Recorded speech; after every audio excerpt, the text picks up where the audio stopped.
Shalom para sahabat Narwastu dimanapun saat ini berada. Podcast Majalah Narwastu kembali menyapa para sahabat Narwastu sekalian. Ini merupakan podcast yang ke-152. Kita akan berbincang kembali dengan pemimpin umum, pemimpin redaksi Majalah Narwastu, yang juga merupakan alumni ISIP Jakarta dan juga pernah mengikuti kursus lembaga pers Dr. Sutomo Jakarta.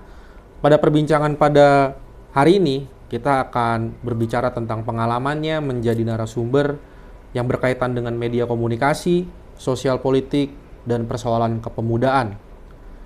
Tentu ini merupakan kesempatan yang berharga karena tidak semua orang bisa memberikan pencerahan di tengah gereja, terutama di tengah-tengah sinode gereja. Artinya, beliau juga diberikan kesempatan untuk berbicara di sana. Pengalaman ini menarik untuk disimak pada podcast kali ini, dan saya juga sudah mencatat beberapa kegiatan yang beliau ikuti sebagai narasumber. Yang pertama itu, beliau pernah diundang menjadi pembicara pada Agustus 2007 atau 17 tahun yang lalu di acara Jambore Nasional Pemuda GKI. Kemudian pernah menjadi pembicara di sidang Sinode Gereja Gerakan Pentakosta di Bandung pada November 2019. Dan juga pernah menjadi pembicara di GPIB Harapan Indah Kota Bekasi menjelang Pilpres 2014 pada Juni 2014. Kita langsung saja sapa beliau. Shalom Bang Jonro. Shalom Timothy, salam sehat, salam bahagia buat para sahabat Narwastu dimanapun saat ini berada. Oke, Bang. Sesuai dengan catatan yang tadi saya sampaikan bahwa Abang pernah diundang menjadi pembicara di Jambore Nasional Pemuda GKI, kemudian Abang juga pernah menjadi pembicara di sidang Sinode Gereja Gerakan Pentakosta, dan juga pernah menjadi pembicara di GPIB Harapan Indah Kota Bekasi. Mungkin Abang bisa sharekan kepada para sahabat Narwastu terkait dengan pengalaman Abang ini, Bang. Silakan, Bang. Ya, yang pertama itu 17 tahun yang lalu ya, waktu saya diundang sebagai narasumber pada Agustus 2007 yang lalu, saya lupa tanggalnya ya. Waktu itu diundang oleh Sinode AM GKI. Waktu itu melalui Bapak Yusak Ismanto almarhum, beliau sekarang sudah almarhum ya. Memang beliau ini sudah saya kenal juga cukup lama. Beliau dulu punya siaran di RPK Suara Kedamaian bersama Forum Komunikasi Kristiani Jakarta FKKJ.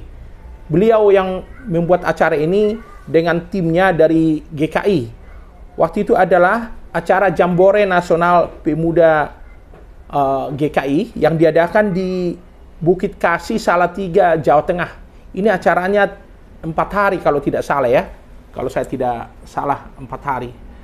Apa yang mau disampaikan dalam pertemuan ini? Selain saya sebagai narasumber, ada juga tokoh-tokoh muda dari Sinode GKI, termasuk cendekiawan, termasuk tokoh-tokoh masyarakat, akademisi yang ikut bicara di sana.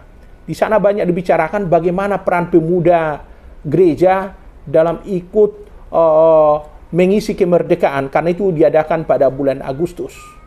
Dan di situ dibahas juga apa yang menjadi tantangan pemuda gereja saat ini. Misalnya seperti bahaya narkoba, kemudian pengangguran, kemudian masalah penyakit sosial, banyak hal yang dibahas pada saat itu. Dan saya waktu itu banyak pertanyaan juga, waktu itu ada interaksi dengan para peserta dari seluruh Indonesia. Waktu itu saya sampaikan, sekarang kalian pemuda atau mahasiswa besok, lusa, atau tahun-tahun mendatang akan menjadi pemimpin di bidangnya masing-masing. Waktu itu kita motivasi para pemuda yang hadir di sana supaya tetap punya semangat, harapan bahwa kelak mereka adalah pemimpin di bidangnya masing-masing, dan mereka adalah pemuda-pemuda yang punya karakter, yang tangguh, beriman tangguh, dan siap mengisi kemerdekaan di tengah bangsa kita. Itu bagi saya sangat berkesan ya, karena di situ juga kita bertanya jawab dengan para pemuda dari berbagai latar belakang, mahasiswa, kemudian profesional, bahkan dari akademisi, ada pemuda yang waktu itu hadir di sana.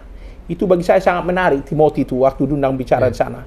Kemudian yang kedua, pada pertengahan 2014, ini yang kedua dulu ya, pada November 2011, ini saya ralat Timothy ya, tadi disampaikan 2019, bukan 2019, November 2011. Waktu itu diundang oleh Sinode Gereja Gerakan Pentakosta GGP. Waktu itu mereka mengadakan sidang sinode di Bandung. Saya juga diundang pembicara di sana tentang bagaimana peran media Kristiani di tengah umat. Saya waktu itu kembali menyampaikan, media Kristiani ini adalah pemersatu atau perekat di tengah umat Kristiani. Suka atau tidak suka, media itu sangat penting perannya. Bagaimana menjalin tali kasih di antara denominasi yang ada di Indonesia, termasuk untuk menyuarakan aspirasi umat Kristiani di tengah bangsa dan negara ini. Dan saat itu saya sampaikan juga, ya, gereja tidak bisa menutup mata dengan kehadiran media. Waktu itu lebih gencar, waktu itu dibicarakan tentang media cetak dan media online, Timothy. Waktu itu media sosial tidak terlalu bergaung. Tapi pada saat itu, yang acaranya waktu itu dimoderatori oleh waktu itu Bapak Brigjen TNI Pendeta Harsanto Adi. Waktu itu beliau masih Asisten Deputi 7 Menko Polhukam. Beliau waktu itu menjadi moderator. Banyak pertanyaan dari peserta sidang sinode waktu itu yang mempertanyakan bagaimana kita bisa membuat media Kristiani. Itu yang pertama. Kemudian yang kedua, bagaimana media Kristiani itu supaya bisa menjangkau semua kalangan. Apakah itu dari Pentakosta, gereja Injili, kemudian gereja karismatik, kemudian Ortodoks, kemudian Advent, termasuk Katolik. Jadi saya katakan di dalam pertemuan itu, kita harus merangkul semua tokoh-tokoh, dan tokoh-tokoh ini kalau perlu bersama-sama membuat sebuah media. Jadi media yang sifatnya ekumene. Karena itu sangat penting menurut saya. Peran media bagaimana mempersatukan umat dari berbagai denominasi itu sangat penting. Waktu itu direkomendasikan juga dalam pertemuan sidang sinode gereja Gerakan Pentakosta tersebut bahwa para pendeta, para penatua atau majelis gereja juga harus paham tentang peran media, sehingga di jemaatnya masing-masing kalau perlu dibikinlah misalnya media-media sederhana seperti buletin gereja yang disebarkan kepada jemaat. Ini juga kesempatan kepada para gembala, para pendeta untuk menyuarakan khotbah, memberikan informasi kepada jemaatnya. Jadi tidak semata-mata melalui mimbar gereja. Kalau selama ini kan ada budaya, Timothy, para gembala itu kan lebih cenderung memberikan pesan, informasi atau komunikasi kepada jemaatnya itu melalui mimbar gereja. Tapi pada saat itu saya sampaikan, para gembala, para pendeta harus membiasakan juga dengan budaya tulis-menulis. Misalnya melalui buletin gereja, warta jemaat harus dibiasakan. Dan itu tidak semata-mata hanya menginformasikan tentang kapan kegiatan gereja diadakan, kapan pemuda gereja mengadakan kegiatannya, atau catatan-catatan laporan keuangan. Tidak semata-mata itu, tapi di situ juga bisa disampaikan suara-suara gembala tentang persoalan atau isu-isu yang sedang hangat di tengah masyarakat. Waktu itu banyak kita bertanya jawab, tapi karena ruang podcast kita ini sangat terbatas waktunya, jadi saya tidak bisa menjelaskan banyak. Kemudian pada Juni 2014 atau pertengahan 2014, saya juga diundang Gereja Protestan di Indonesia bagian Barat, Jemaat Harapan Indah, Kota Bekasi, Jawa Barat. Ini menurut saya agak menarik ini, Timothy, karena waktu itu saya diundang menjelang pemilihan Pilpres 2014. Kita tahu ini Pilpres yang menurut saya luar biasa sengit pertarungan antara kandidat capres. Waktu itu kita tahu pertarungan capres antara Joko Widodo berpasangan dengan Yusuf Kala, dengan Prabowo Subianto yang berpasangan dengan Hatta Rajasa. Waktu itu banyak pertanyaan dari para warga jemaat. Itu acaranya diawali dengan ibadah, kemudian dibuka dengan pembukaan dari majelis jemaat tentang tujuan dari acara itu. Tujuan dari acara itu waktu itu disampaikan oleh majelis jemaat, kita ingin mendengar apa sih sebenarnya yang terjadi di tengah bangsa kita. Saya juga merasa terhormat waktu itu Ibu Pendeta kami sampai datang ke rumah untuk meminta sebagai pembicara. Waktu itu saya bertanya kepada Ibu Pendeta, Bu, apa yang mau saya sampaikan?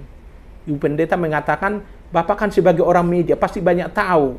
Kami juga ingin mendengar apa yang Bapak lihat atau analisa dengan perkembangan situasi sosial politik saat ini, apalagi menjelang Pilpres 2014.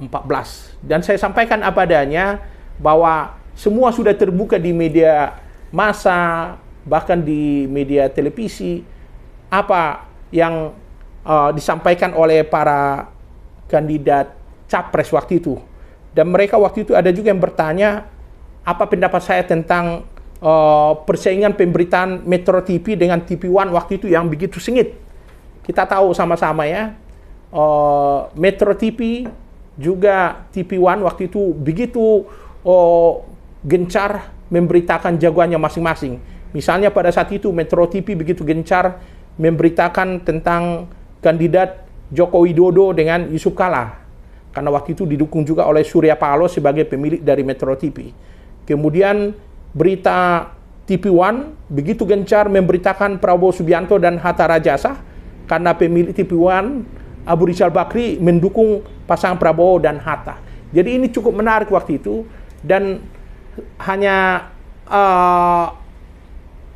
satu yang mau saya sampaikan dalam acara di gereja itu, kita sebagai umat Kristiani yang ditempatkan Tuhan di tengah Indonesia ini, mari kita berdoa untuk memilih presiden dan wakil presiden yang terbaik.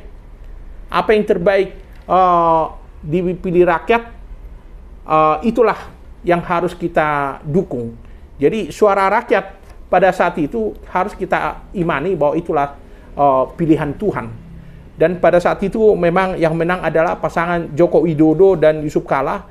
Walaupun kita tahu ini pertarungan Pilpres yang menurut saya sangat luar biasa ketat, ya. Waktu itu banyak terjadi berita-berita hoax kita lihat di berbagai media.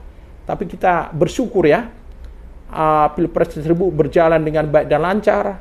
Dan sampai sekarang Bapak Joko Widodo masih menjabat sebagai presiden. Kemudian dilanjutkan lagi dengan Pak Prabowo Subianto. Ini menarik. 2014 mereka bertarung habis-habisan. Kemudian di Pilpres 2024 ini Pak Jokowi justru mendukung Pak Prabowo Subianto menjadi presiden untuk 2024. Ini luar biasa. Kita percaya dan kita imani semua dalam kendali Tuhan. Jadi situasi politik di tengah bangsa kita semua dalam kendali Tuhan, dan saya percaya banyak hamba-hamba Tuhan, jemaat Tuhan yang berdoa untuk bangsa ini, sehingga situasi politik, situasi sosial, situasi keamanan pun kondusif, tidak ada pertumpahan darah, tidak ada katakanlah hal-hal yang mengerikan. Dan ini harus kita syukuri bahwa Pilpres 2024 berjalan dengan baik, aman dan damai, walaupun tentu ada dinamika yang terjadi karena masing-masing kandidat punya argumen masing-masing tentang calonnya masing-masing. Saya kira demikian, Timothy, yang bisa saya sampaikan. Oke Bang, dari beberapa kesempatan Abang sebagai narasumber tersebut, sudah Abang jelaskan tadi, apa kesimpulan yang bisa Abang ambil dari acara-acara tersebut, Bang? Ya, ketika kita diminta sebagai narasumber, apakah itu menyampaikan tentang ilmu komunikasi atau ilmu jurnalistik, atau memberikan edukasi seputar media sosial, juga bicara tentang kepemudaan, juga bicara tentang sosial politik dan kemasyarakatan, saya kira ini sebuah kehormatan bagi kita sebagai orang media. Orang awam masih menganggap orang media itu banyak tahu, ya, karena dia berada di lapangan, banyak mendapat informasi, banyak bersentuhan dengan tokoh-tokoh politik, sehingga dianggap banyak tahu. Dan ini kesempatan kita juga untuk berbagi pengalaman, ya, berbagi ilmu, memberikan pendapat tentang situasi sosial politik terkini, dan tentu itu kita sampaikan dari kacamata media. Ini juga sebuah indikator bahwa media atau praktis media masih dipercaya untuk menyampaikan analisa atau komentar tentang situasi sosial politik, tentang media, maupun tentang kepemudaan dan kebangsaan di tengah bangsa kita. Inilah kesempatan kita untuk memberikan edukasi, literasi, dan pencerahan di tengah bangsa, gereja, dan masyarakat. Begitu, Timothy. Baik, Bang Jondro, terima kasih atas waktu dan bincang-bincangnya. Demikianlah para sahabat Narwastu, podcast kali ini. Kiranya pengalaman dari Bang Jondro sebagai pemimpin redaksi majalah Narwastu bisa kita ambil hikmahnya, yaitu untuk terus menyuarakan kabar baik di tengah-tengah masyarakat, di tengah-tengah bangsa, dan di tengah-tengah kita sebagai masyarakat bernegara. Demikianlah yang bisa kami sampaikan. Salam kasih Narwastu. Tuhan Yesus memberkati kita dan Tuhan Yesus memberkati Indonesia. Shalom. Shalom. Salam sehat untuk kita semua.